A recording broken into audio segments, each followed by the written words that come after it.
Bijan Robinson was either suspended or sick. We don't know what officially. D'Onta Foreman was a week winner, and we had a lot of surprising carnage in Survivor this week. All that and more in Nick and I's recap of Week 7 in the NFL here on the RotoWire Fantasy Football Podcast.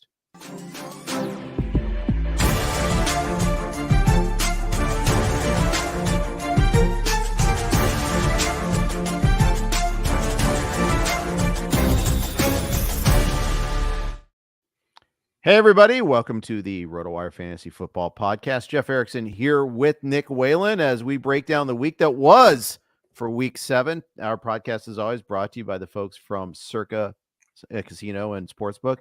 Always happy to have them aboard. Nick Whalen, how was your weekend?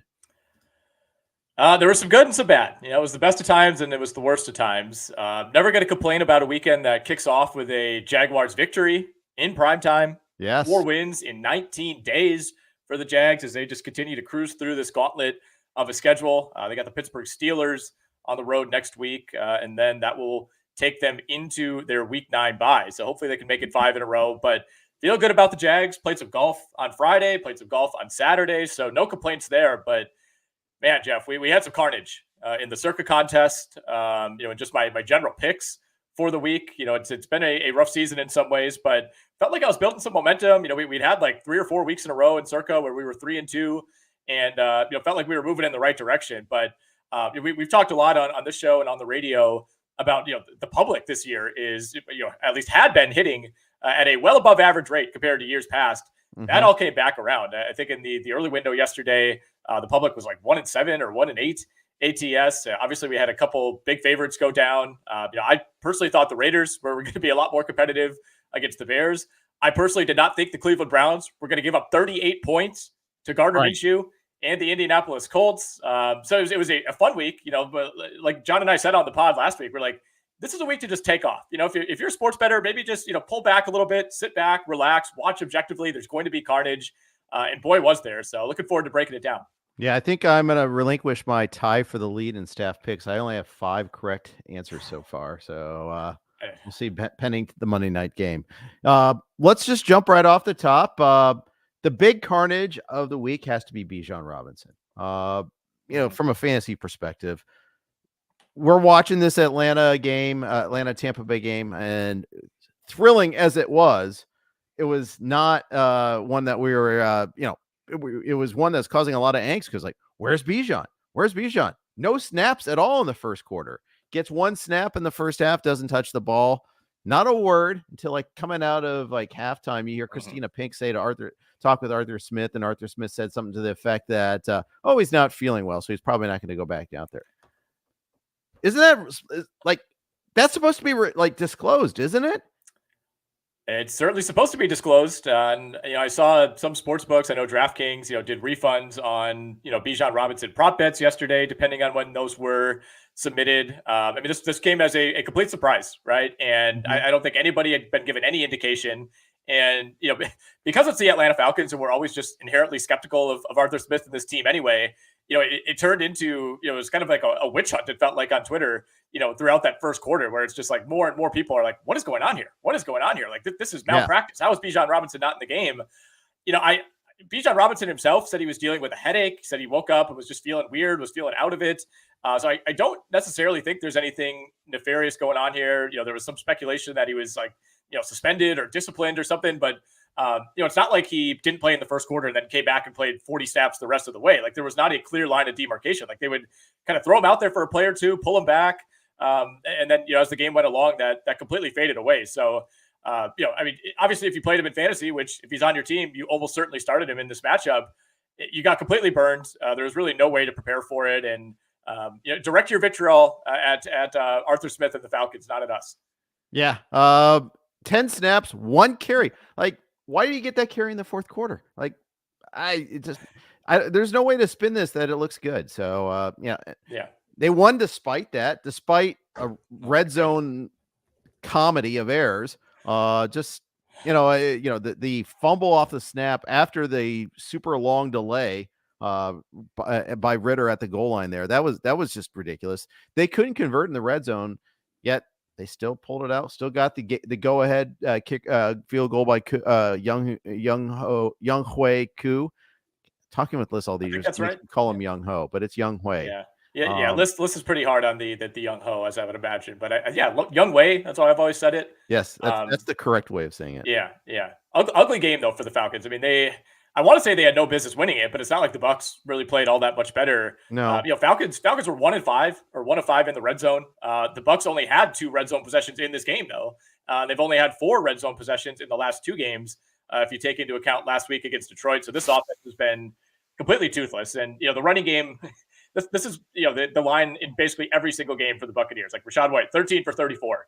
And, had it not been for Baker Mayfield getting loose on a couple of scrambles, this would have been another like 2.3 yard per carry day for the Tampa Bay Buccaneers, who just cannot run the ball whatsoever. I mean, it's the Bucs and the Raiders. Those are like by far the 2 worst rushing teams in the league right now. And as we talk about every week, Jeff, that just puts a lot on Baker Mayfield, and he's not necessarily the type of quarterback, but you could just say like, all right, they know we're going to pass it 80% of the way. Go win this game for us. That you're just asking too much of a limited player in Mayfield, who went 27 of 42, did have a touchdown to Mike, but threw an interception as well. You mentioned Ritter. I don't know how they won this game, man. I mean, it's just ridiculous. I looked this up. I did some deep statistical analysis on Football Reference this morning. He is the first player to lose 3 fumbles in a win since Kyle Allen did it. The great Kyle Allen, as a member of the Carolina Panthers in 2019. And those are the only 2 times that a quarterback has fumbled and lost 3 fumbles in a win since 2010. I mean, it's exceptionally unlikely that you're going to lose 3 fumbles in any game. It's wildly unlikely that you're going to lose 3 fumbles and actually win that game.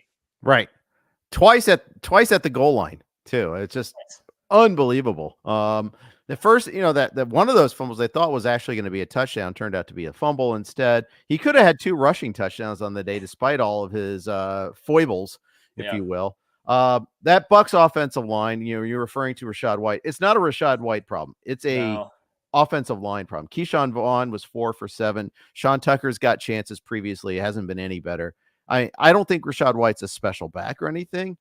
And in fact, though, he's a pretty decent pass catcher, 6 for 65 there. So he didn't kill you as a fantasy back there, but still, they just cannot run the ball at all. No, they can't run it. And, they, like I said, they try it for the first couple series of the game. Nothing happens. And then they kind of have to resort to just, all right, Baker Mayfield, go win this game for us. And more often than not, against, average to above average teams, that's just not going to work out for you. We can make fun of Desmond Ritter all we want. And I would like to continue doing that because I don't think he's very good. But for the second time in 3 weeks, Jeff, he goes down and leads a scoring drive to win the game. It was eerily similar to what we saw against Houston a couple of weeks ago. That was a more methodical, longer drive. They had more time on the clock. But, after the Buccaneers tied this game up 45 seconds, you're thinking, all right, we're probably heading to overtime here. Rips off a couple of big plays to Kyle Pitts. And all of a sudden, they're in field goal range, and Koo hits the 51-yarder as time expires. So it was a disastrous comedic game in a lot of ways for Ritter, but that's 2 game-winning drives, I suppose, in the last 3 weeks. Yeah. That's the thing is we're not going to be getting rid of Ritter because of that there, because they're winning. They're 4-3. They are the Steelers of the NFC. They're probably ahead of, above 500 winning games, despite, looking bad. Actually, in fairness, the Steelers actually looked decent yesterday, but we'll get to them. But man, they're winning games that they really shouldn't be winning. So even though there are calls for like Tyler Haneke, especially if you're a Pitts manager, it's not going to happen. It's just not going to happen. I mean, I think Ritter has played poorly enough that they should at least consider it. But again, like you said, they're winning games. They're in first place in the NFC South, America's division right now. So I don't think you're going to make that change until your hand is absolutely forced. And based on, Carolina's already out of it. Tampa Bay's lost 3 out of 4. New Orleans, is getting booed in the first quarter at home against the Jags on Thursday night. Like, I don't know that a situation is going to arise where the Falcons lose enough games consecutively. You're probably going to lose 2-3 in a row before you start having the Heineke conversation. They're at Tennessee next week. That's likely going to be Malik Willis. They get the Vikings at home after that, and then the Cardinals, and then the Saints, and then the Jets, and then the Bucs, and then the Panthers. I mean, it's like they have the easiest remaining schedule in the NFL. Like, I don't see a 3 or 4 week span here where you could see Desmond Ritter really struggling and that conversation popping back up. So I think, for better or for worse, he's going to be the guy. Yeah. I think you're right. I think you're right. Boy, the way Atlanta versus Tennessee. Woo! Lord. Can't wait to see that one there. That is just going to be a super fun game. The Titans are a tough watch right now, and they were off this week, so thankfully we don't have to talk about them. I'm looking right now, Jeff. The look ahead total there is 36.5. All right. Goodness. Yeah. By the way, we do have some news. I'm going to go ahead and jump ahead on this one because Sure. this could be our next game. Justin Fields is doubtful for the Chargers game. So let's go ahead and talk a little Bears versus Raiders here. By the way, Bucks, about 100 people used the Bucks in Circa Survivor because they're just desperately trying to find a pivot away from the Seattle Seahawks. Obviously didn't work out very well. So another team that some people use, bless their hearts, some people use the Raiders against the Bears on the road in Survivor. That did not also work out very well. Surprisingly, a non-competitive game. And I say surprisingly because the Bears had Tyson Bagent starting, and Bagent's okay. He was a game manager yesterday, but the Raiders were just laughable.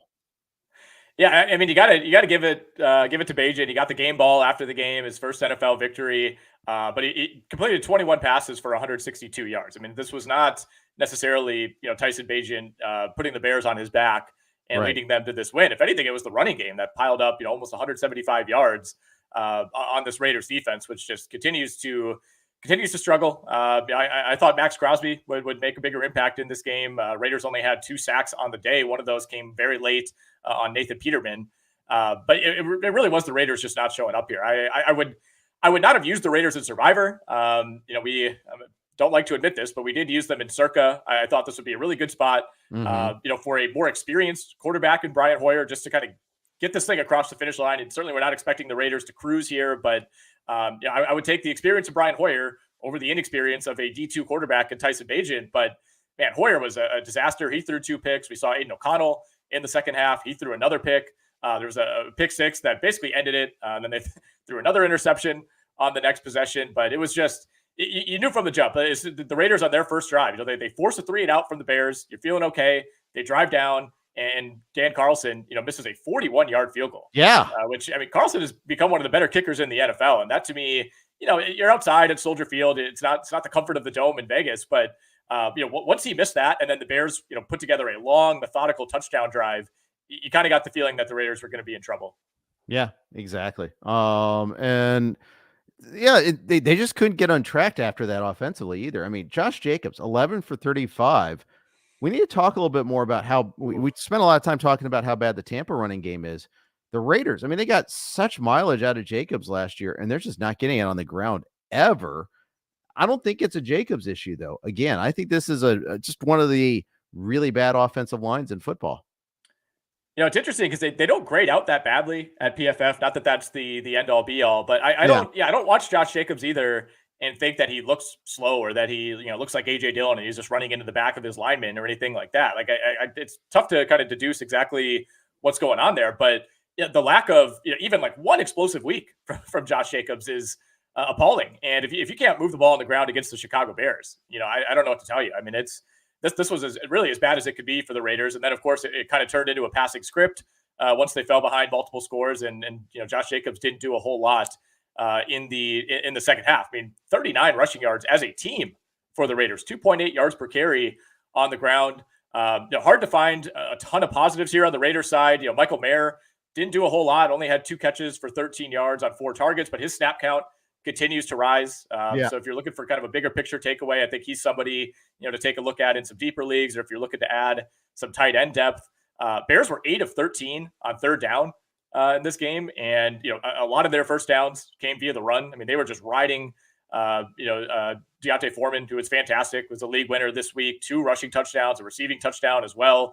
He was actually outsnapped by Darrington Evans, but Foreman was the guy obviously doing the fantasy work. And a lot of those snaps for Evans came late. This game was 30-6, and both backup quarterbacks were in the game in the fourth quarter. So it was kind of one of those where, Evans still got early snaps. Don't get me wrong. This is 2 weeks running that he's had double-digit touches. Roschon Johnson still on the concussion protocol. He's missed 2 games now. He's been out 2.5 weeks. almost, because he got hurt on that Thursday night game. So he had a week and a half and that wasn't good enough. Then he missed another full week. Sometimes concussions can take a long time, but even when Johnson returns, I mean, I think Foreman has a seat at the table now. I mean, I don't think this is another genie bottle situation here. Yeah, and I mean, we've seen D'Onta Foreman do this a couple other times in his career at his various stops. I think he's played for like 6 or 7 teams now. I mean, he looked great over the second half last year in Carolina, and I think it took him a while to maybe realize what they have here. But I think he absolutely has to be a part of the game plan. We'll see on Roschon Johnson, like you said, could be back next week. Khalil Herbert going to miss at least 2 more games. So I think you got a nice probably 2 or 3 week window here where you feel okay throwing D'Onta Foreman out there. Exactly. Tyson Bagent almost certainly going to start. Guess what, Nick? We get a primetime game with the Chicago Bears this week at the Chargers on Sunday night. Just soak it in. Just like I don't even know what to do with the Chargers anymore, man. We'll talk about that game later, but we're gonna watch it. I will never not watch football, but I don't know that we need to see the Bears in primetime. Spoiler alert: the Chargers will probably be my survivor pick this week. Full slated games, by the way, too. But yes. Some of the other teams that I like to pick on, they're playing each other, so that kind of just takes away from wanting to use them in survivor. So we'll get to that, but let's move on to our next game. Let's jump into probably it was a really fun early window, and I think the epic game had to be the Browns and Colts. Yeah. Epic because it lasted forever. But so in the true sense, the definitional sense of epic, it's true, but also in terms of just the results. I know Lists actually used them in Survivor and a pool that I'm in with them together. He's not in Circa this year, but there's some team of destiny stuff here. You lose your starting quarterback early. He was terrible before that. We're talking about Deshaun Watson here. 1 for 5 with a pick and should have been 2 picks. And then got benched. He got medically cleared, but so checked for concussion. But then they said, "Oh, it's the shoulder too again." I mean, this is an ongoing issue. There's a lot of good things going on in Cleveland right now, but the quarterback position is a real problem.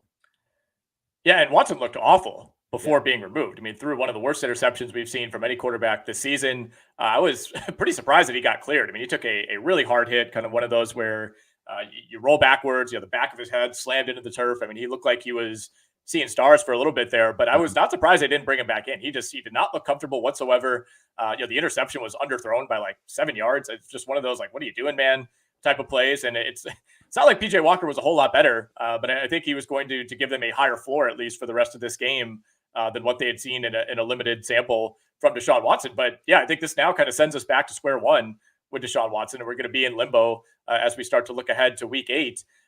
This was kind of the opposite of how I thought this game would play out. I thought the Browns would win. You and I both took them as our best bets. We had an opportunity to cover that if the Browns had converted the 2-point conversion at the end of this game. I know we had it at 2.5 in staff picks, so we'll take the L there. But never did I expect, if you had told me the Cleveland Browns are going to put up 39 points in this game, would you have ever said, oh, they probably won't cover? Yeah. Of course, if you would have told me that the Cleveland Browns were going to give up 38 points to the Colts, I said, "Oh my God, Watson must have thrown 6 picks and they would have lost." The fact, both things. It's like I can't believe they gave up 38. I can't believe they scored 39 somehow. But they also had 2 defensive / special team touchdowns. They had Myles Garrett was that's the thing is like they gave up 38 points and yet Myles Garrett had an incredible game. It's just this is just a weird game. Gardner Minshew had 15 completions for 305 yards. I mean, that's kind of the one thing that Cleveland hasn't done this season is give up chunk plays. And, Jonathan Taylor had a long catch and run, 75-yard touchdown to Michael Pittman, a 59-yarder to Josh Downs, who had a huge day. Alec Pierce had a couple of big plays as well. I mean, there was a lot of confusion in the Cleveland secondary. A lot of guys just kind of running wide open across the field. And for the most part, Gardner Minshew did a good job of finding those players. We talked about Desmond Ridder losing 3 fumbles in this game. Gardner Minshew did the same thing this week. Obviously, the Colts were not able to come out on top. In terms of the rushing workload, I think that's probably the most interesting thing to dig in on the Indy side. Jonathan Taylor and Zach Moss, exact same number of snaps, exact same number of carries. Yeah. Some point you're going to go 60-30, 60-40, 65-35, but not yet. I mean, it's because Moss has been good. Now, he wasn't as good yesterday, 18 for 57. But he breaks tackles. He's actually been, he's earned that playing time. the Colts' big plays were kind of fluky. Like the Josh Downs was on a free play where it looked like the DB got confused and stopped. The Pittman 75-yard touchdown was just one. There's two horrific tackle attempts, and he broke it after that. And kudos to him. And these are things that happen, but they're also not bankable. They're not something that you could count on like repeating, both from the Colts side and the Browns side, to be fair. Yeah, I think we're going to look back and, the Browns defense might not have another game like this all year. This was just completely bizarre. And if you're Cleveland, you're happy to come away with a win, especially with Deshaun Watson, playing just a handful of snaps at the beginning of the game. But really, really disappointing effort from this defense. If you've been riding the Browns defense in fantasy, this is not what you're hoping for. Although, the defensive scores probably offset the points given up in most leagues. We mentioned Josh Downs played 50 snaps in this game. It was a lot of 3 receiver sets, Pierce, Pittman, and Downs on the field. Didn't see a whole lot of anybody else. Isaiah McKenzie played like 8 or 9 snaps, but that was about it. Ran 25 routes, targeted on 6 of those, brought in 5 of those catches. This will probably go down as his best week of the year. You don't necessarily love the target share, but again, it was not a high volume passing day for the Colts. And I think that's also part of the reason that we still saw a lot of Zach Moss in this game is, the Colts ran the ball 40 times as a team, 36 times between Taylor and Moss. You're not going to give Jonathan Taylor 30 plus carries. So I think when you're just naturally running the ball as much as they were, you're going to have to mix somebody else in. And you contrast that to last week against Jacksonville, where Gardner Minshew threw the ball 50 plus times. We saw a completely different script here. Yeah, that's right. I mean, there were so many improbable things happening in this game. 2 terrible penalties, I think, in my opinion, on Cleveland's game-winning drive. And then Kareem Hunt barely getting to the line on 4th down too. Jerome Ford got hurt in this game. He was running really well. 69 yards on one of those carries. He got hurt on a 4th down carry where he went way backwards, kind of bobbled the toss. And, that I think that's the play he got hurt on, if I recall correctly. But that led to Pierre Strong getting snaps in the 4th quarter because they wanted to preserve Hunt, who was a game time decision of his own coming into this game. Just so many improbable things happening here. Just the Colts even calling for a pass play on the defensive touchdown right before halftime. Why? It's just improbable.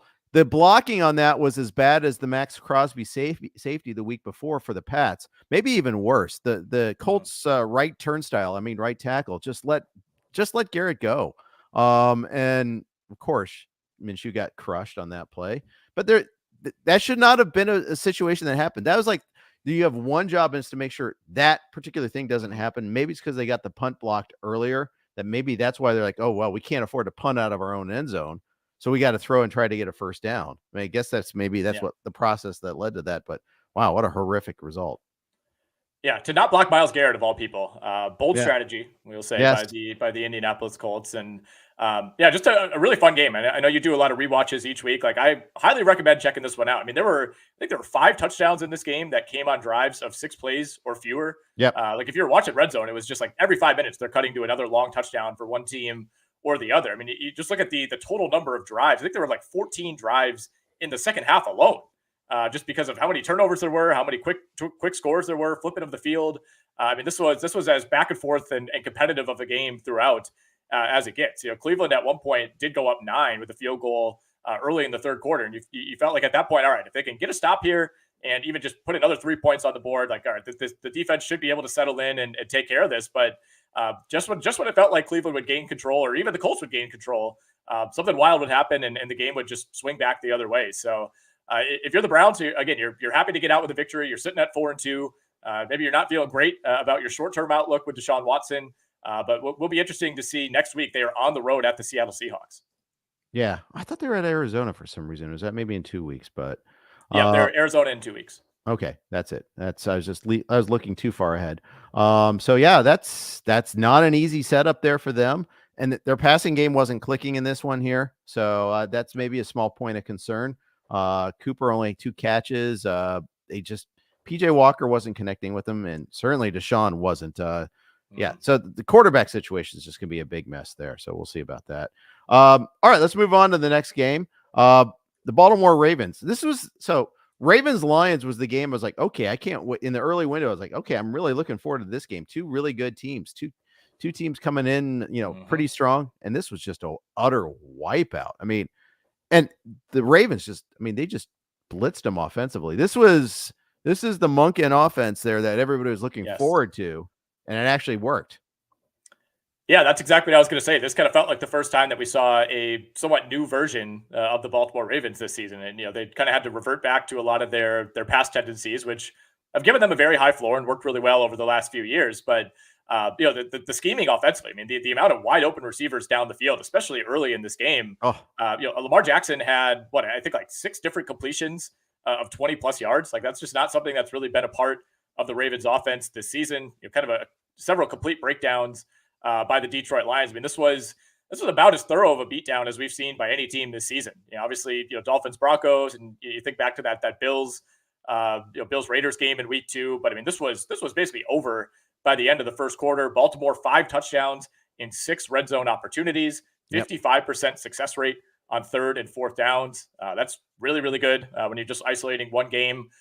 Still was an okay fantasy day for Detroit, as disastrous as this game went. Jahmyr Gibbs, he got the workload, got like 90% of the snaps over Craig Reynolds at running back. He goes 11 of 68 for a touchdown on the ground, had 9 catches for 58 through the air. So that was kind of the one minor takeaway. Amon-Ra St. Brown with a pass-heavy script, 13 catches for over 100 yards on 19 targets. Sam Laporta, fighting through that calf injury, had a decent day as well. But, really a kind of a statement win, I feel like, by Baltimore. And, with Detroit, I don't think this necessarily changes anything. Tough stretch of schedule, going on the road 2 weeks in a row with these kind of trappy type of games after taking care of the Buccaneers last week. But, they've been so bulletproof in these situations. Like, I kind of split my picks here this week between, on this game. Like, I went low on the Ravens in my pick'em league. I think I went with Detroit in staff picks, and they hadn't really given us much reason to doubt them coming into this game. But, just the first no-show in a long time by the Lions. Yeah. And it was, I think this is also just a throwaway game when you're evaluating the Lions. I don't think this is one of those, okay, there you got to expose. They were beating weak teams. No, they have some good wins. And their 2 losses are Seattle and in overtime, and then at the Ravens when the Ravens were at the peak of their powers. I don't think there's too many grand conclusions here. Like Gus Edwards, I think he doubled his career receiving yards with 1 catch where they just kind of forgot about him. Rambled for 80 yards. That was a wild play. I have a league where a league on Sleeper where I own both Lamar Jackson and Mark Andrews. And on Sleeper, I get notifications whenever there's a big play, 20 plus yards. Yeah. My phone was just going off the hook with that game. Yeah. I was just constantly, and I'd get the doubles because it was like Jackson to Andrews. So I'd get Mark Andrews made a big play. Lamar Jackson made a big play, and all that. I think that's the SiriusXM host league that we're in together. Yes. Yeah. That one's on Sleeper. I'm hanging around in that league, but it's, I don't think I had as successful of an afternoon as you did. This could have been worse, by the way, in the first half. Lamar Jackson lost a fumble, like right on the edge of the red zone around the 20-yard line. Ravens were at least getting 3 points on that drive. They had over 2 minutes left on the clock. So it was 28-0 at the break. Could have been 31 or 35 pretty easily. I am with you as far as the Lions. They have a perfect bounce back spot at home next week against the Raiders. I think they'll get back on track. And like you said, you kind of, these situations, maybe you drop the best game and you drop the worst game and you kind of look at the rest of the sample. And I think this will probably go down as their worst game of the season all around. On the Ravens side, 2 touchdowns for Mark Andrews. We saw more Odell Beckham, saw more Rashad Bateman in this game than we had in previous weeks. Odell Beckham making some plays. He goes 5 for 49. Bateman just 2 for 36. But positive momentum in terms of the snap counts for both of those guys. They each outsnapped Nelson Aguilar. Momentous achievement. But that had not been the case for the last few weeks. Yep. Although Aguilar scored still. So just to be a fly in the ointment there. Touchdown machine, Nelson Aguilar. Running game, it was a Gus Edwards day and not a Justice Hill day. It had been the opposite lately. So, of course, thanks for letting us bank on that, guys. Appreciate that. Lions side, Campbell left his starters all the way into the end of the fourth quarter. Saw Jahmyr Gibbs get his. He got his touchdown on a 21-yard run, 11 for 68. Also caught 9 for 58 more. Jared Goff ended up throwing for 284, threw 53 times, got sacked 5 times. They just couldn't get out of their own way. And they missed on 4th down a few times as well. 1 interception that was pretty bad. He did not lose 3 fumbles. So that we broke a trend there. Huge. Yeah, huge if true. But and Amon-Ra St. Brown got his. Laporta kind of got his, but I just think this is a gigantic write-off game if you're the Lions. Yep. Yeah, I think we can move on. Last thing I will say was it was a total 0 for Jameson Williams, who piqued some people's attention last week by hauling in that touchdown. Played 33 snaps, the same number as someone named Antoine Green. I don't know what that is. That's not a great sign for Jameson Williams. Was targeted 6 times, but was unable to bring in any of those. So I think which also explains his lower snap count later on, huh? Yeah, right. Well, we're still just very much in extreme boomer bust territory with Jameson Williams. Like if you're starting him, it feels like he needs a 50-yard touchdown, or you're at risk of a week like this anytime. Exactly right. Ravens now 5-2 in pretty good shape. If they had won that Pittsburgh game, oh boy, they would have had 3 division wins all on the road. And they'd be sitting pretty good. The entire AFC North either won, or in the case of the Bengals, were on bye. Tough week for a Bengals fan to watch all of that go by, but so be it. I'm in Los Angeles, and fortunately, I do have the Sunday ticket. I do have the Red Zone package on YouTube, on the YouTube Red Zone and Sunday ticket package. But if I were relegated to local coverage, my one game was going to be Bills and Pats, and I'm like, ugh, because the Chargers and Rams were playing in the afternoon window at the same time. So both of those. Turns out it was a great game. It was a very entertaining game. The Pats had their best game of the year. Bills, not so much. Big upset here with the Pats holding, at home, finding a way. I thought they were going to find a way to snatch defeat from the jaws of victory, but they rallied, had the game-winning drive. Not even a game-tying drive, but a game-winning drive. Mac Jones looked like a real NFL quarterback. It's pretty wild to see. It really was. And I was just shocked at how New England was able to move the ball consistently throughout this game. We can talk about how Buffalo played in a moment. And, there's the bad interception on, I think, their first play from scrimmage on the second drive that kind of set the wheels in motion for what was just a bizarre and frustrating afternoon for the Bills. But I thought the defense is really what let them down. I mean, New England has not been able to consistently move the ball on anybody this season. And, it's not like they piled up a ton of yards necessarily, but some of the big plays that had not been there for the Patriots, those were consistently hitting. Ramondre Stevenson, Pharaoh Brown, Kendrick Bourne, all those guys had catches of 20-plus yards. New England has struggled to generate anything like that down the field.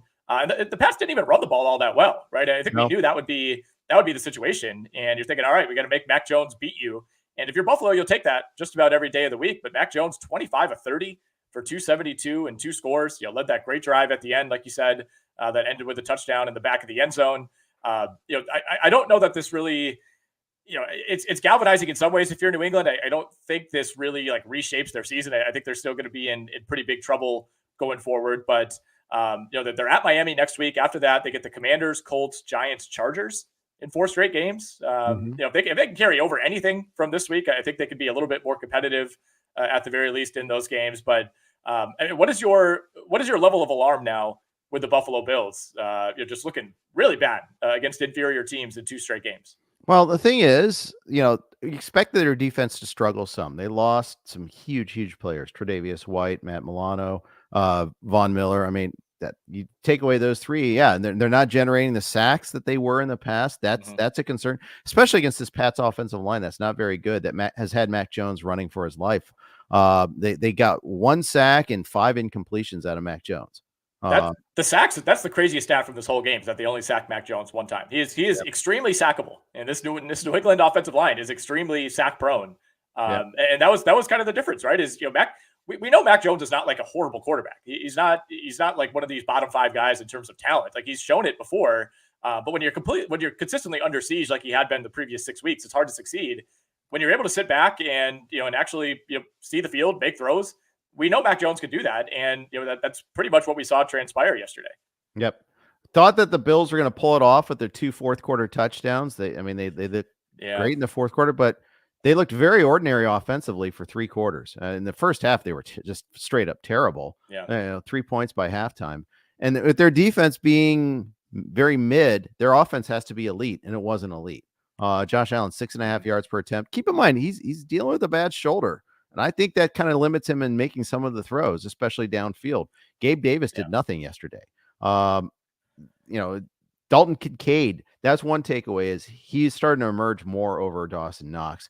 Dawson Knox, I mean, he had a touchdown called back, but he otherwise he struggled a little bit. And I just think Kincaid's a better player, and they finally started giving him more targets. Yeah, Dawson Knox still did win the snap battle. In terms of routes run, it was pretty comparable, but 8 targets compared to 3 for Dawson Knox, 8 for Kincaid. So I think he's the tight end that I want in that offense. He actually led the Bills in both catches and yards over Stephon Diggs, who had 12 targets on Sunday. The other thing with Josh Allen just wasn't really a threat on the ground. Looked a little bit it's kind of squirrely in the pocket. Usually he's pretty good at kind of knowing when to get out, when to use his legs. 7 carries for 17 yards. Didn't really get loose at all. His longest carry of the day was a 7-yarder. Did run in a touchdown to help salvage an okay fantasy day for Josh Allen. But this is just 2 straight stinkers by the Buffalo Bills, and they get the Buccaneers at home this week. That's a Thursday night game, so quick chance to bounce back for Buffalo. After that, at your Cincinnati Bengals in Week 9. So we'll be circling that one. Yeah, absolutely. So all right. Let's move on to the next game. But first, quick note from our we are on the Blue Wire Network. We always like to play their ads at this point. Here they go. All right, let's move on. Still with this early slate of games, this was a wild, fantastic finish. There's another close game. I wouldn't call it wild, fantastic, or fun, but oh no, Giants and the Commanders, 14-7. Commanders had their chances multiple times in the red zone, including that fatal sequence at the end. Giants win 14-7 on this one here. Sam Howell was just terrible in this game. Yes, he was. He was my quarterback at DFS on DraftKings yesterday. Somehow ended up winning I won a contest, just a private contest with some of my friends, despite getting like 9 points out of Sam Howell. But like on paper, I like the spot. We've talked about how Washington, I think they should be a heavier run team, and they kind of get in these modes where they'll drop back and throw it like 15 times in a row with Sam Howell. And he did not look good. Attempted 42 passes, completed only 22. Did not throw a touchdown. Got to 250 yards, but this was a just brutal day for the Commanders offense. Chris Rodriguez ended up as the leading rusher with 31 yards, 7 carries for 31, carried 7 times on just 9 snaps. So that's something to keep a minor eye on. I still wouldn't really be targeting Chris Rodriguez by any means, but when he was out there, he was touching the football. Awful day. If you were starting Brian Robinson, Sam Howell was sacked 6 times by this Giants defensive line that feels like it's starting to wake up over the last couple of weeks. Nice breakout week for Darren Waller. He goes 7 for 98 and a touchdown on 8 targets. Jalen Hyatt, their second-round rookie out of Tennessee, he showed some things, but really this was about the Commanders just being totally toothless on offense. Like that, this was their drives for the game, Jeff. Punt, punt, punt, punt, interception, punt, punt, punt, touchdown, punt, punt, blocked 27-yard field goal, and then they went out on downs to end this game on a 17-play drive. Yeah, just awful. Here's your basic Commanders play. Howell takes a snap in the shotgun, runs backwards to the right. Yes. Either gets sacked or throws it away, or maybe McLaurin makes a miracle catch. And McLaurin's still awesome. 6 for 90 in this one on 9 targets. Poor Jahan Dotson. Oh, I know it wasn't a good throw, but you got to catch that. I agree. I had that in my notes too. I thought the broadcast kind of bailed him out, and they were all ripping over on the quarterback. Yeah, they're like, man, that's just a bad throw by Howell, and it's like, yeah, it wasn't a perfect throw, but you're a first-round pick, Jahan Dotson. Like you're being paid to make that catch. Like I'm not saying it was an easy catch. I'm not saying every receiver in the league would make it, but in that spot, that was not that bad of a throw. That's one that you got to bring down. That would have extended the drive and set the Washington up with a pretty good chance to punch that in at the end. So yeah, I thought that was more of a drop than a bad throw by Jahan Dotson. We should mention, Washington was gifted a red zone fumble by Saquon Barkley. This one probably could have been put away earlier had that not been the case. Fumbled around the 10-yard line, but yeah, the Dotson drop really did them in. And we joke about Sam Howell running around and throwing the ball away. He threw the ball away on 12% of his dropbacks in this game. Like that is an extremely high number, 12%. Yeah, and sacked 6 other times. Yeah. So just I know Dan Graziano on ESPN was calling for a QB change. Should we be looking at Jacoby Brissett? Well, it kind of depends what your goal is to me. If you're Washington, you're 3-4, you've lost 4 out of 5, And, two of those losses have come to the Bears and to the Giants in just horrendous fashion. When you've mustered 27 total points across those two games. You got the Eagles next week. That game is at home. They have played the Eagles fairly well over the last couple of weeks, so I don't think we can totally write that one off. But if your goal is to try to win 8 or 9 games and sneak in as the last wild card spot, then yeah, I think I would consider going to Jacoby Brissett. If your goal is to try to develop Sam Howell and come out of this season knowing one way or the other if he's your guy or not, then I think you have to stick with him. Yeah, I think we said it during the XM broadcast last week, Sirius XM broadcast last week. I like the Commanders as an underdog a lot more than I like them as a favorite. They're and if you use them up in Survivor and got through, God bless you, because that's one you just don't have to worry about them anymore. Circa goes 20 periods, so I mean you're gonna have to start using. I'm gonna have to start using some gnarly teams. I've been team chalk so far. At some point, the chalk's not going to be available. Yeah, it's working out for you so far. I mean, I went out in week 3. I think it was because of the Jaguars, that no show against the Texans. But it was. Yeah. I think it was. Yeah. I've kind of repressed that memory. But no, the Jags are rolling now, man. They're a completely different team. We should mention too. I don't think this is anything too serious at all. But Saquon Barkley, did look like he hurt his elbow, his arm. Yes. In the second half. The early indications after the game is that he'll be all right. I don't think they expect him to miss time, but it is Saquon Barkley. He has a history. Got to keep an eye on that ahead of next week's game against the New York Jets. Indeed. All right, so only 6 games on the early slate with 6 teams on bye. Go figure. But it was nice. The balance was nice, 6 and 4. So there's always something going on with the afternoon games too, which is nice. Let's talk about Steelers Rams, because the Rams, another 100 people in Circa Survivor took the Rams over the Steelers, and I thank them for their service. But the Steelers look, alternately good and terrible. Rams had a chance. I thought the key point in this game was Rams are up 17-10. Puka Nacua was just tearing the Steelers apart, just crushing them. They line up. They get stalled out on a drive though, and Brett Maher for the second time this in the game badly missed a field goal. Not like he didn't just barely missed it. He missed it badly. I know it was like a 50-yarder, but come on, this is the NFL. I mean, we saw, we didn't even mention in the Cleveland wrap up about Hopkins nailing 3 50-yarders. This is a controlled environment, right. Good place to kick, and he just missed badly on that. I think this is not the first time he's struggled in a game. I think you're going to see the Rams looking to sign a new kicker. Yeah, I mean, you could say, he missed 2, and even if you make them, you still would have lost by 1. But those were both big momentum swings. They both resulted in points for the Steelers on their ensuing drive. So those were big swings, and the Rams to me felt like the better team for most of the afternoon. And having a chance to go up 2 scores on a Steelers offense that you don't really trust to come back from a 10-point deficit, which at that point would have been just about into the fourth quarter. I think you're feeling good if you're the Rams. And then of course, Pittsburgh puts together a quick touchdown drive. After that, it's a 17-7 game. Rams, just a really ugly 3-and-out. You got to get something going there. You got to move the ball a little bit. And they played it pretty conservatively, I thought. They went run, and then an incomplete pass on 3rd down. Rams defense, it felt like it faded as the game went along. They allow a quick touchdown drive to begin the second half for Pittsburgh, forced a punt, and then 2 consecutive touchdown drives, and then a 10-play drive to end up running out the clock. I mean, after the Rams punted, which I think was the right call, based on where they were on the field. I think they were at the 40, their own 40. You punt there with 5.5 minutes left. You feel pretty good about getting a stop, but Pittsburgh converted a couple of first downs. I thought the benefit of some questionable calls at the end of the game. I thought Kenny Pickett was absolutely stuffed. Yeah, that was about as much of a no doubter as it gets in that situation. And the confluence of the Rams not having timeouts. It was before the 2-minute warning. They couldn't challenge. I think had they been able to challenge that, they win that. But it was so strange because the initial indication was that he was very short, right? I thought that was closer almost to 1.5 yards. You've seen it from the side angle. His knee went down. Pickett's knee went down almost instantly. And it was, to me, very clear. And then they get this generous spot. They bring out the chains, got the first down by 2 inches. That was questionable at best. And then, there was I think it was earlier in that drive on a 3rd and 8, a pretty questionable pass interference call. I believe it was it Akella Witherspoon? Where, if you can call it a 50-50, that's fine. To me, that was one where you see the flag maybe 10 or 20% of the time. Yeah.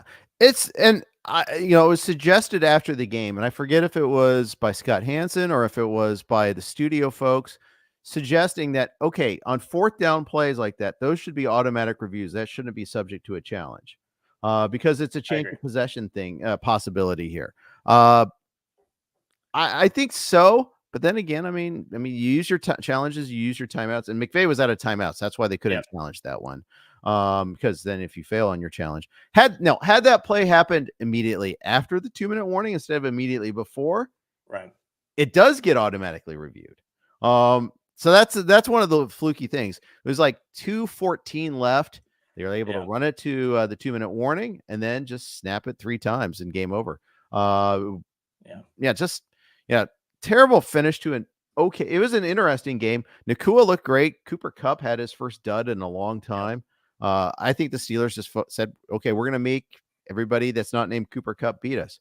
Darrell Henderson got the surprise start at running back instead. So that was putting some people on tilt that spent on Zach Evans, but the tea leaves had already been read that it wasn't going to be Evans. Yep. To the extent that it wasn't Evans was super frustrating. He didn't even get a chance. He didn't get a carry. Didn't even get a snap on the afternoon. And we've seen this from the Rams even before the running back injuries. Like they play a very condensed depth chart. They're not one of those teams that is, dipping into like 5th, 6th receivers, their 4th tight end. I mean, they kind of stick with their 8 to 10 skill position players, and those guys play essentially the entire game. And that's what we saw. I mean, Henderson, 39 snaps, Royce Freeman played 29. Henderson, certainly the guy to have here for fantasy. He got the touchdown, but Freeman actually had more yardage on fewer carries, 5.5 yards per carry for Royce Freeman. So yeah, I think if you're holding on to Zach Evans anywhere, you could cut bait there. On the Pittsburgh side of things, nice day for George Pickens. He had a couple big plays, 5 for 107. Najee Harris erupted for 53 yards on 14 carries. He had a touchdown as well. Good looking run there. Jaylen Warren also got in the end zone. Then we saw D'Onta Johnson back from IR, activated earlier this week. Looked pretty good to me. 5 catches on 6 targets for 79 yards. Yeah, for sure. It does add an element to this offense, and the timing of him coming back was huge with Freiermuth getting a setback and going on IR. It's just they needed that additional target. Again, Warren was more efficient than Harris, but Harris did his job. I mean, Warren is always going to have some better numbers because he comes in usually after the opposing team has been beat up a little bit by this running game. So he kind of comes in fresh and looks good. But someone was trying to get me to rank Warren over Harris this past week. I'm glad I resisted, but I mean, they're both viable players. They both got scores. Stafford should have had 2 touchdown passes. Henderson's second, Henderson got the touchdown run only after a reception getting all the way down to like the 2-inch line. It was one of those frustrating plays if you have Stafford, who was good early, but had a bad interception to start the second half. And then late, the Steelers pass rush was getting to him, and he just couldn't connect like he was earlier. Puka Nacua was running free and clear the whole game. And then later on, the Steelers just dialed up that pass rush, and Stafford couldn't find any time to find him open. Yeah, that pick was a huge momentum swing because the Rams scored with about 15 seconds left in the first half. So you got a chance to double up, getting the ball back. You have dreams of going up what would have been 16-3 if you're able to get a touchdown there. And that's, a lot to ask, a lot to assume. But, instant first play of the second half, throws that pick to TJ Watt. And of course, at that point, the Steelers were set up on what, like the 7-yard line of the Rams. So, not only are you just forfeiting a possession instantly, but you're just handing a touchdown to the Steelers. And that's, kind of what it felt like set off some momentum for this Pittsburgh offense in the second half. Yep. Heck of a play by Watt on that too, by the way, especially for a guy dealing with a hand injury. Yeah. Puka was great. That toe tap along the sideline was ridiculous. That was nuts. I mean, like when they showed like the angle that his foot was at, I'm like, how is his foot like not damaged, from the way it came down? I mean, he's incredible, man. I think anybody who, the first couple games of the year, you're thinking, all right, maybe this is somewhat of a fluke. Where did this guy come from? No Cooper Kupp. But man, he looked fantastic. And I still think, there's not, it's not like he had a great game at the expense of Cooper Kupp. I think Pittsburgh just did a good job limiting Kupp, who had a couple catches early, but was pretty much invisible in the second half. Yeah, had like 7 targets, I think. But yeah, it just, you couldn't, not too many memorable ones. I think he may have had a couple receptions called back due to penalty too. But I imagine the crowd watching the game at Circa went nuts over that Puka catch. Just a reminder that we are sponsored by the friends at Circa Sportsbook. Get ready for the ultimate big game parties at Circa Resort and Casino. Super Sunday is in Las Vegas this year. Watch the big game poolside at Stadium Swim's big game viewing party. Massive screen, booming game sound, and a view of the pyrotechnic and visual effects throughout the game. Snag the best seat in the sun with daybeds, poolside boxes, cabanas, and more. Or touchdown at the world's largest sports book, Circa Sports, for the big game bash. 3 stories of football glory featuring a 78 million pixel screen. Book your seat with a variety of reservation options, including bottle service, open bar, stadium-style food, and more. Don't miss these legendary viewing experiences on February 11th. The big game parties, only at Circa Resort and Casino. Reserve at circalasvegas.com. Big thanks to Circa as always. We can attest to the awesomeness of the pool and the sports book. Oh boy, we sure can. I cannot wait until the next time we get out to Circa. Hopefully that'll be sometime during the NFL playoffs. But if not, we got the annual trip in July, and yeah, we do a lot of reads on these pods. We've done reads for, it feels like, every website out there, every random product you could think of. But this is a true endorsement. I think we'd be talking about Circa on this pod whether they sponsor it or not. Exactly. I had Andy Barron's on, and he's like, "Oh, I don't listen to sponsor ads usually, but that sounds fun." So I love it there. Survivor. I survived with Seattle. We alluded to this earlier here. They were the chalky pick, over 60% rostered on the Circa Survivor contest. The spokesman for VSiN said that when they do the reveal on Saturday night, and they said it was the largest percentage ever in the history of that contest. It was like 60.3, I think. Just a slew of people using them. I couldn't avoid the chalk because I couldn't find the pivot I liked, and thank God. And it wasn't like they rolled. I mean, this was a close. The game was 20-10, but it was not comfortable the whole way through. Not at all. And Seattle was in control and certainly looked like the better team. But when you got Geno Smith turning it over on back-to-back possessions, when you're looking to go up 2 scores in the second half, I mean, it was the second straight week with just these mind-numbing plays from Geno. Threw a pick at the goal line, fumbled on the ensuing drive after Seattle forced a punt. So this is again a game that Seattle controlled, but it was by no means comfortable. And the Cardinals missed a field goal, a short field goal early in the fourth quarter that would have tightened things up a little bit. Seattle punted after that, got a big stop, a couple big stops really on Arizona's final 2 drives of the game. And if you were somebody who had Seattle -7 or 7.5.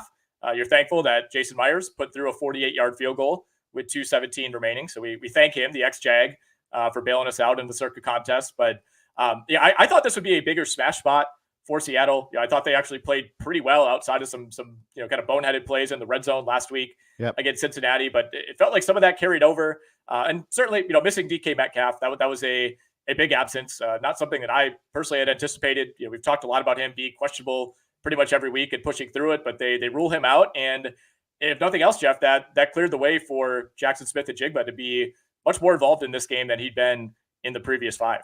Yeah, that's right. And I think that he got his production early. It's still 4 for 63. Like last week is 4 for 58. Yep. Still want to do a little bit more. There's nowhere that Tyler Lockett did very little in this game. Yeah. But this was maddening. You talked about the 2 red zone turnovers. They also had a field goal in the third quarter where they got all the way to 1 and they couldn't. They ran into the pile twice. It didn't work. They do play action on third down. You got to do play action when people are actually expecting you to run. I mean, just do it on first or second down. That resulted in a loss. Actually, a completion for a loss there. So and then he said, the inside the 5 field goals are just the worst. I actually was going to yell at them to go for it, but then I remembered they can't convert in the red zone. So it's like, okay, right. I guess we'll take the points. But at that point in time too, I mean, it was only 14-10 Seattle, and that field goal made it 17-10, but gross. Seattle also had there was a weird sequence in the second quarter, this one where they picked off Dobbs in the end zone, but a penalty overturned it. But then in the ensuing scrum, there was a pushback between the 2 teams, and an offensive lineman shoved a official and got ejected. That's going to screw them. And they get first and goal from the 25, and then Dobbs runs in, breaks a couple of tackles on just one of the worst tackling plays I've ever seen. It's this is where I lose Survivor because of crap like this. Yeah. Well, it would have been a pick by the rookie Devon Weatherspoon, Yep. who's having a fantastic year. That would have just added to his resume. Really, really bizarre play. I believe it was a roughing the passer. I think was the initial penalty Yep. on Seattle. There's some unnecessary roughness in there. Just Humphreys, the offensive lineman, he ended up getting kicked out of the game. Yeah. But Arizona able to come out with a score there. Frustrated game, like you said, for Tyler Lockett, who goes 4 for 38, and it did feel like, based on how Smith and Jigba started this game, found it wide open for a 28-yard touchdown early on. You felt like, all right, this could be the big breakout with no Metcalf.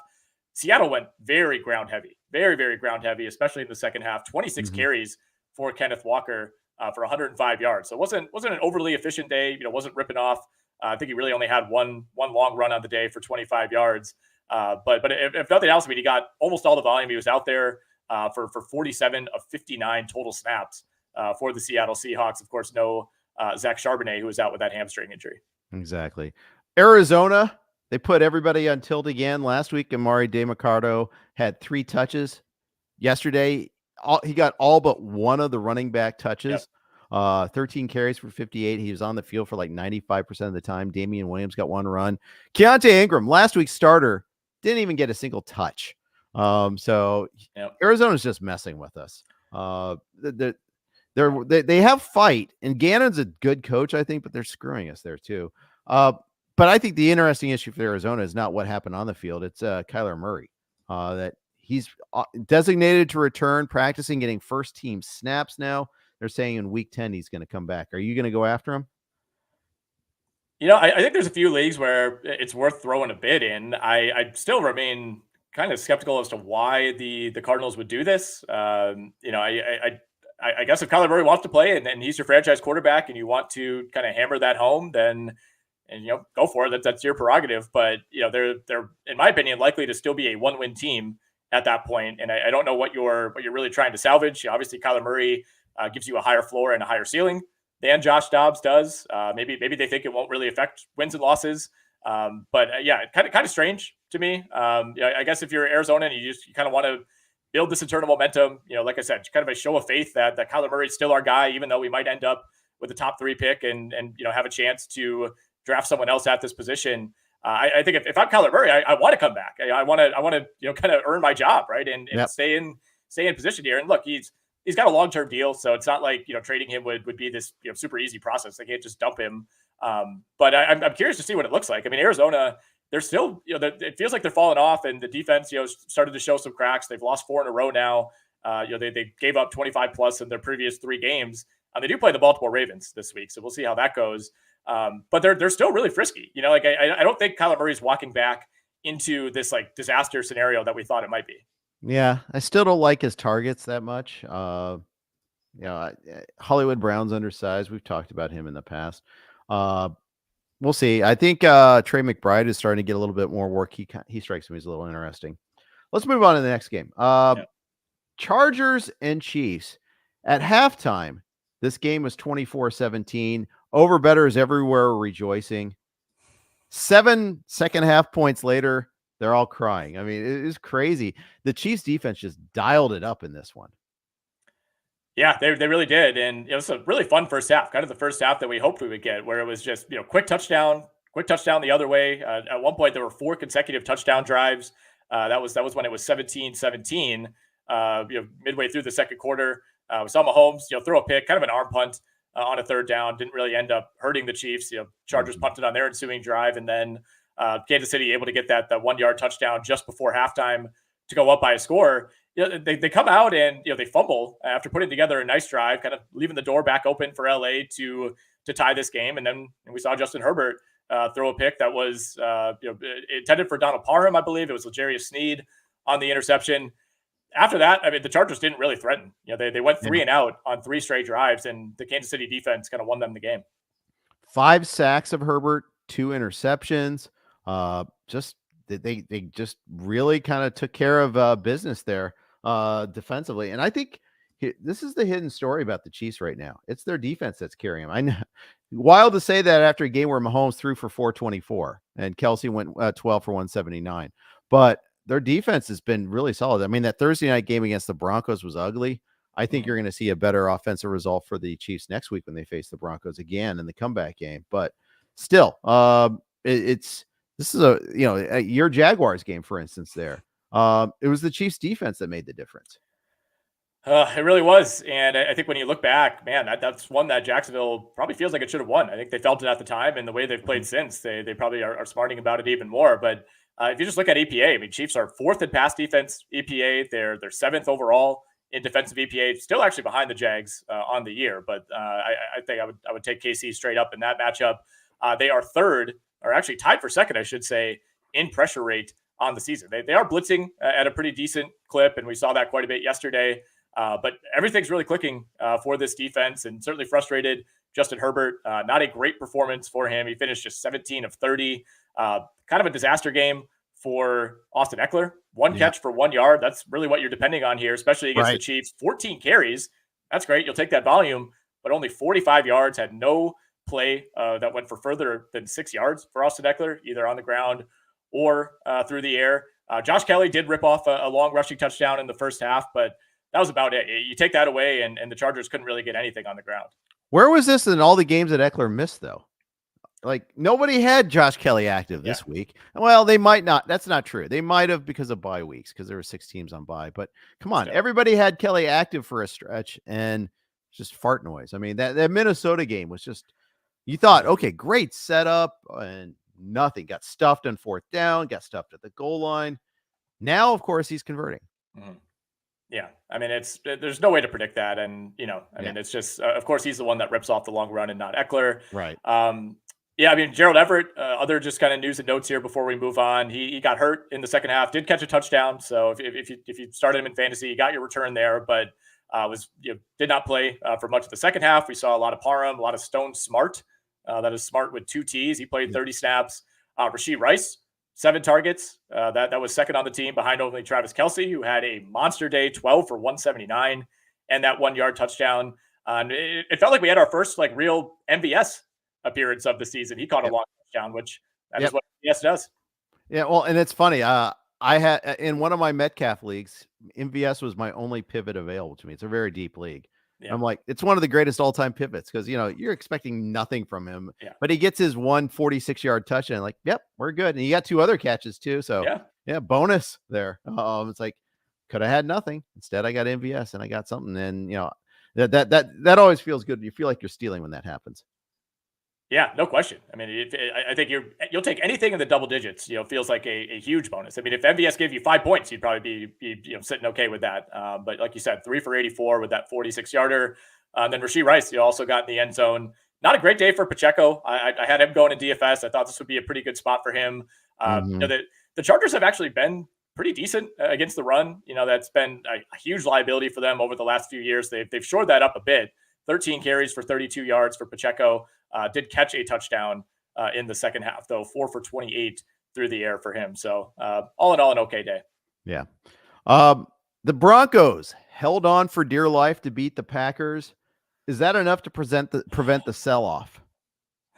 I hope not. I don't think Denver should read too far into this because Green Bay, man, they might be a bottom 3 team in the NFL. I mean, this was brutal. Green Bay coming off of the bye, getting Aaron Jones back. You kind of figured that would change things for this offense. Denver played on Thursday night, so maybe the bye wasn't as big of an advantage as it normally is. But the offense looked about the same to me. They're still struggling to generate anything down the field. Their longest play in this game was a catch and run by AJ Dillon late in the fourth quarter. That is a terrible sign. If AJ Dillon is ever responsible for your longest play, you're almost never going to win that game. They're pretty careful, I thought, with Aaron Jones, and I'll be interested to see, if there's any indication that he was still, a little bit banged up, was not in there at all in the final drive of the game when Green Bay actually, put a little bit of a scare into Denver before Jordan Love threw a terrible interception to end the game. But 35 snaps for Dillon, 24 for Aaron Jones. Dillon also, doubled Jones up in terms of carries, 15 for Dillon. He looked okay. I think by AJ Dillon standards, he had a pretty decent day. I thought Jones looked like himself when he was out there, that the usage just was not there. Felt like they were easing him back into action, but we're close to panic mode on Jordan Love, man. I mean, this was another really discouraging day. Made a couple nice plays on the ground. You kind of forget that he has that in his arsenal, but even the second touchdown pass that he had, not a good throw, just kind of bulleted one in there. I believe it was off the hands of Dobbs, a little bit behind him, catchable ball, but thrown too hard in that scenario, and it ends up ricocheting, into the hands of an outstretched Jaden Reed. So Packers got really lucky on that. Yeah, I was watching that one there, and the broadcasters did a good job of pointing out that there was a guy in his passing lane, so he did this hitch, and then he kind of panicked and chucked it harder as a result because he wanted to get there before the window of him being open closed. I mean, again, professional receiver Dubs probably could have done better with that, but he was lucky that Reed was right there. Christian Watson, even before he got hurt at the very end, it was a disappointing day for him. 3 for 27. I actually used Love and Watson in DFS and Musgrave actually, because the Broncos are a tight end funnel. Musgrave was actually having a pretty good day, but then he got cold cocked along the sideline there, and he's already had one concussion. So I knew that was kind of bad news there. So Watson and Musgrave will be watching their status as well this week. Yeah, Watson especially. We haven't really gotten a great indication quite yet. I mean, that looked like it could be, some sort of ligament injury. I wouldn't go as far as to say it's like torn ACL or anything, but I mean, he was in pain. He did a good job to kind of get his way off the field late. But I think Green Bay still actually ended up having to burn a timeout there. But you could tell, I mean, he was laboring just to get to the sideline and pretty much collapsed as soon as he got there. So I would be pretty surprised based on how that looked if Christian Watson is out there on Sunday against Minnesota. Certainly something that could be a multi-week injury for a player who's already missed 3 games with a hamstring and missed part of last season with some hamstring injuries early on. So it's too early to say it's feeling like a lost year for Christian Watson. But man, for somebody who a lot of people were talking themselves into, especially later in draft season, it felt like he kept climbing up ADP. It's been rough. It's been really rough, and I think anytime you play the Broncos and you struggle offensively, which, by the way, this is 2 straight weeks that the Broncos have allowed 19 and 17 points. So the defense is making some strides. Certainly playing the Packers helps. But if you can't move the ball against Denver, I don't know who you can do it against. And, Green Bay also struggled against the Raiders. I mean, those are 2 of, in my opinion, the 5 worst teams in the NFL. I think Green Bay's in that category now. I'll be very interested to see how they bounce back at home, if possible, against the Minnesota Vikings. But 3 weeks into the year, like they had that come from behind win over the Saints.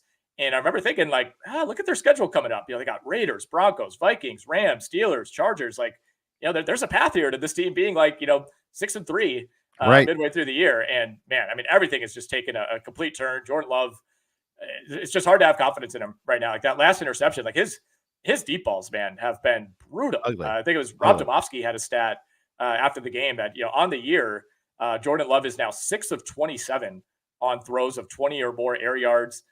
He's 0 of 3 yesterday in those situations. Has 3 picks on the year when going downfield. I mean, that last interception was thrown 10, 15 yards short. Just never had a chance. Kind of like the Monday night game against the Raiders, where if he gets enough air on that throw in the end zone, it could have been a touchdown. Instead, it was well underthrown and didn't have much of a chance there. So yeah. Well, the other thing is you're targeting Samori Toure in that situation. Again, this is not the first time either. It's a gotta have it third down, and you're chucking it up, and it ended up being double coverage. It shouldn't have been. If the throw is where it needs to be, Toure he had a step. I wouldn't say he was really wide open. I mean, it was going to have to be a really nicely placed throw, which of course it was not by Jordan Love. And again, Watson had gone out of the game at that point. It's not like the Packers have this bevy of weapons to choose from, but true. I think that's pretty emblematic of where this offense is at right now. I think you're right about that. All right, that leaves us with the Sunday night game. Philly really, kind of made a statement here in this game, I felt like. Yeah, we talked all week on the XM show about this being a big opportunity for the Dolphins to, in some ways, avenge what happened against Buffalo. Prove that, all right, we're not just beating up on mediocre to bad teams, and we could do this against the elites. This felt to me a lot like the Buffalo game, right, where the team that was more effective running the ball, more effective controlling the clock, more effective putting together long drives, keeping the Dolphins offense off the field. Those teams are going to give Miami trouble, and that's exactly what Philly did. I thought they executed pretty much a perfect game plan, despite a couple of turnovers that kept this one a little bit more interesting than maybe it should have been. Almost 37 minutes of possession for the Eagles. They ran 20 more plays. They racked up over 100 more yards. They had 14 more first downs, despite not even being all that good on third down. They were 4 of 12 on third downs, but 4 of 4 on fourth downs. We saw the tush push a couple of times. I think Philly played pretty well. Again, you take away the sack fumble early on, and then the interception by Jalen Hurts, and tip ball, kind of a weird play, just landed right into the hands of Jerome Baker, who was able to run that one back. It was to me, more of a blowout than the final score would indicate. Yeah, Jerome Baker, touchdown maker. But anybody named Baker is automatically gets that moniker. But Miami didn't run the ball very well, which not a surprise. I mean, it's the Eagles. I mean, they didn't try to run it that much. I guess in part because they were behind so much too. Most are only 9 carries for 45, only 1 catch. So you've been riding the gravy train for Mostert all season long. You were due for a bit of a stinker. Jalen Waddle was in and out of this game. I'd watched the injury reports and practice this week pretty closely on him. Obviously Jalen Hurts got banged up too with that knee. He was limping pretty badly after the game. So that's also something to watch for there. But I mean, Hurts got another rushing touchdown. I think that's 32 in his career already. Crazy. It's just nuts. And Philly had a bunch of defensive injuries, and they still did this. Of course, Miami's got a bunch of O-line injuries, so I guess that was a bit of a trade-off there. Yeah, got to 2 or 3 times for sacks. He never felt like he really settled in, and his interception I thought was pretty bad too. Just kind of hung the ball up there. It was very Jordan Love-esque, the way that he kind of just put a little too much air under that, and I believe it was Darius Slay who was able to swoop in for a nice interception. Miami had a couple things go against them. They had a touchdown taken off the board early. Would have been a score for Tyreek Hill. That was nullified by a holding call on a 3rd down. Ended up having to settle for a field goal on that drive. I think they were looking for some PIs late in the game. There was certainly one that probably could have been called a face mask in the process. So maybe a little bit of a kind of home cooking advantage for the Eagles in terms of the referees, but I don't think that really decided the game. It's interesting because it felt like Philly was running the ball pretty well. They were under 3 yards per carry. DeAndre Swift, like when he had a couple like highlight plays and some really nice cuts, was carving up the Dolphins defense, but it was not an overly efficient day. I thought the Eagles, it was one of those days where they kind of got exactly as many yards as they needed, but they weren't really ripping off big plays. Yeah, that's right. So, I think this is, teams are starting to adjust a little bit. And of course you can adjust when you're the Eagles too. I mean, I think that's one of the takeaways here is like, okay, you have the personnel to stop that. That's one thing. It's not necessarily like that you have necessarily the way to get it done. Okay. Well, it's just like the tush push. Yeah. It's an unstoppable play if you got Jason Kelsey and Jalen Hurts. Yeah, exactly. I mean, people are still talking, like there were some Dolphins writers talking about like, oh, I can't wait till this is banned next year. Like we'll see, man. It's an advantage because of the personnel the Eagles have. Like you can do it too. Everybody else can do it if you have the right guys. I think I have no problem with it. I like it. I like that it's kind of become a thing for the Eagles, and they've embraced it, and teams know it's coming, and it works anyway. It's really impressive. Yeah, I mean, I think Brett Coleman did some film work on it there, and he was saying like, well, hey, they have a technique that's different than everybody else. They work at it. Yeah, you can't just say, oh, why can't can't weigh that way. Yeah. I don't know. I mean, I just don't think it's a quarterback sneak. You can't ban the play. I mean, I don't know. I'd be upset if they do. Well, you also have a 230-pound quarterback who squats like 600 pounds. Like that is a big part of this. Like you can, I think what upsets people is that, it's the pushing and the pulling from like running backs and stuff like that. And I guess I get that to some extent, but I still think this is like 80% Jalen Hurts just being stronger and, more determined and lower to the ground than most quarterbacks are willing to get. Right. And having an all-pro center to go behind. Yeah. Right. Yeah, exactly. I'm firmly on team. It does not have to be banned. We should mention AJ Brown, who is fantastic. Had a couple, just monster catches. I mean, he is. I think he's firmly, in the top 5 conversation. Which there's so many good receivers right now. You're always going to be leaving somebody out, but he's got to be in that mix for me. 10 for 137 and a touchdown. Big day for Dallas Goedert as well. He continues to kind of put that really slow start to the season behind him. 5 for 77 and a score. He was getting off early in this game. Devontae Smith, 4 for 49. And Tyreek Hill, just despite that touchdown coming off the board, 11 for 88 on the season. Jeff, he is now up to 26.7 fantasy points per game in PPR leagues. That's like 6 points more than last season. Yeah, that's just they're so dialed in. That touchdown was such a dime, such a perfect throw, perfect route. Just ran right under it there. Oh, it was a thing of beauty. And that's just the sort of thing. It's just that's football. It's fun to see that there, but. I just love that.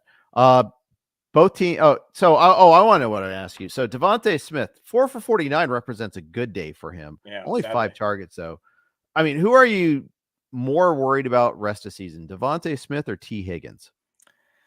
Ooh, that's a very good question because in a lot of drafts you're maybe choosing between those guys, and Right. I think they're kind of like right on the same level for me. Like they are two of the absolute best number two receivers in the NFL. But I mean it's been disastrous for both. And Smith is still he's wide receiver 28 on the year. That's of course without the Monday night game, and some teams have been on bye. He is not. So on a per game basis, he ranks a little bit lower. Like he's been per game wise, he's been comparable to like Calvin Ridley. He's actually been a little bit better than that, averaging about 0.8 fantasy points more.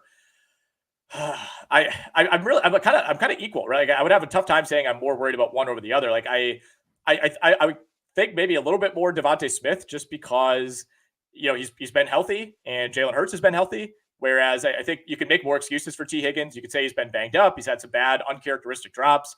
He's played basically half of this early part of the season with Joe Burrow looking nothing like himself.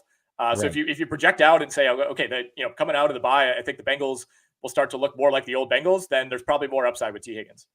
I think you're probably right about that. Plus, I mean, Philly is more of a running team than the Bengals are. You get all those goal line carries for Hurts, and just all that. Whereas the Bengals don't really do that very often. Right. And they have got Goddard. The Bengals have Irv Smith. I mean, I think that's the other thing too. Yeah. Well, and the Eagles are they're a running team first and foremost. Like they have two great receivers, but they're ultimately a team that wants to run the ball. And huge marquee game like this against maybe the best offense in the NFL. And they ran the ball 34 times, they threw it 31 times. Like I think that's kind of their preferred split. Yeah, agreed. We had an earlier question in the chat about Calvin Ridley, and I know we don't really break down the Thursday game anymore. It's a shame Yeah. because it's your team, but That's all right. let's talk a little Ridley though. Level of concern with Ridley.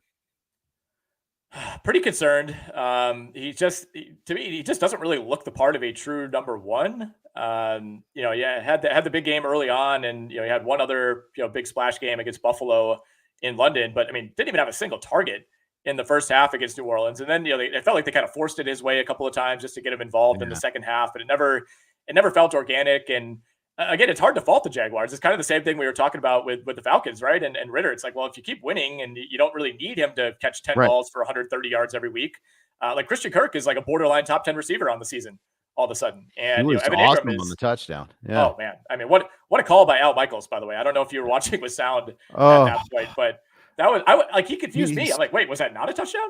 I guess they're calling it a touchdown. It's like, oh, and Kirk Oh, appears come to on, think he Al. scored there. I'm like, yeah, the guy who ran into the end zone with like plenty of room and it was clearly not out of bounds. Yeah, that was strange. That was one of the worst, like, huge play, momentum swing calls you're going to see. I mean, this is a Jags offense too now that is, they kind of run through Travis Etienne.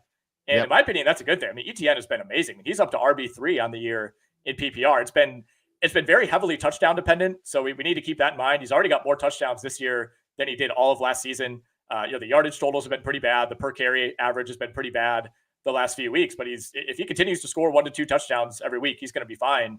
I think Ridley is the guy that's going to have, once every 3 or 4 weeks, he'll have like a 25 fantasy point game.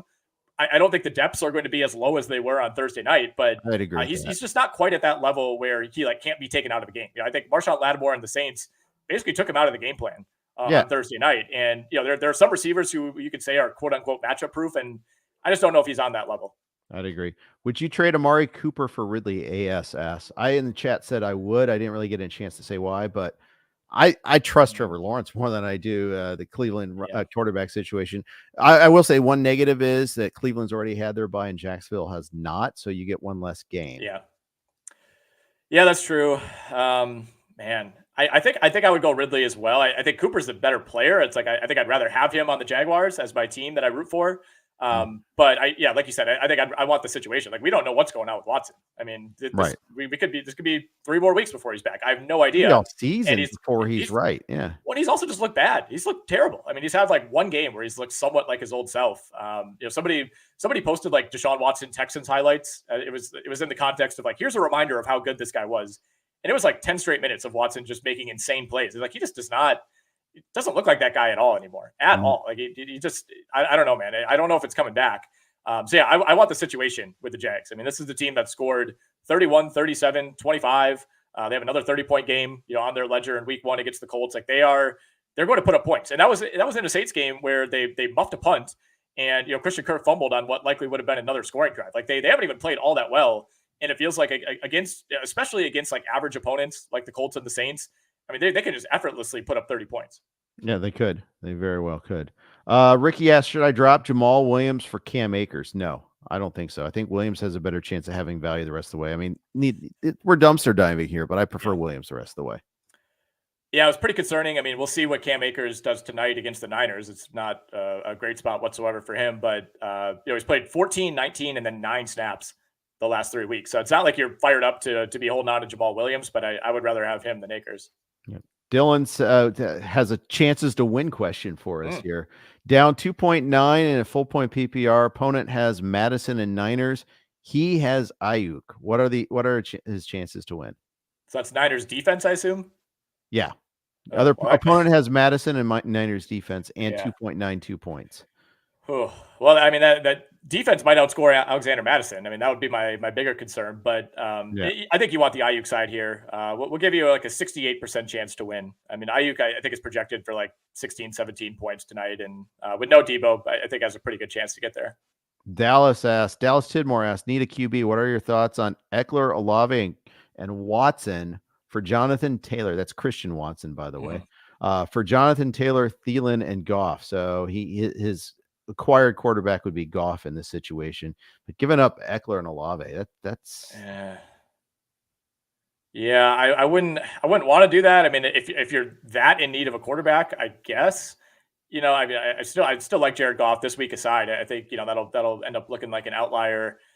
Like Watson to me I'm not really worried about giving him up. And I do think Jonathan Taylor's value should increase. I guess to me, it comes down to like, do you think what Adam Thielen's done so far is sustainable?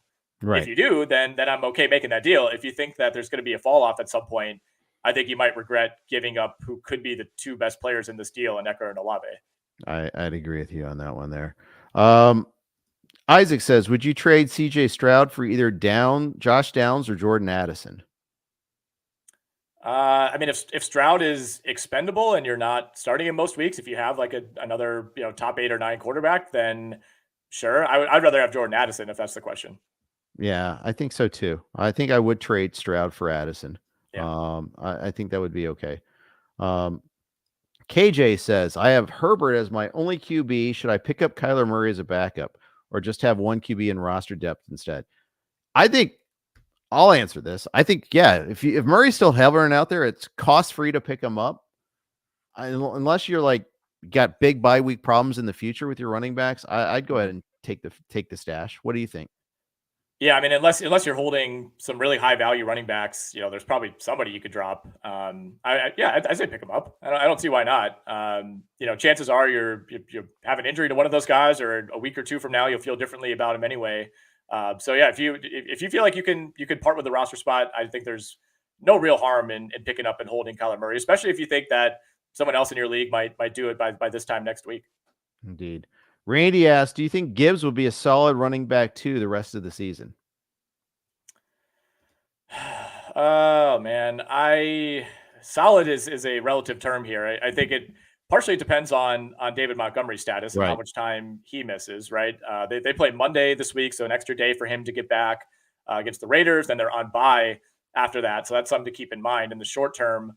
I certainly hope he can. I think we were talking about him as being maybe a lower end RB1 or a mid level RB1 not that long ago. So I think if we've adjusted our expectations and based on what we saw this past week, he's got the skills, he's got the pass catching. If you're in a PPR league where he should be a at least startable RB2, I think. But the question is, when Montgomery comes back, does he go from playing 55 snaps to down to 28, 29 snaps? And history would suggest yes. So he's going to need to start, I guess, doing more with fewer snaps, because I do think when Montgomery's back, like this is kind of how they want to operate.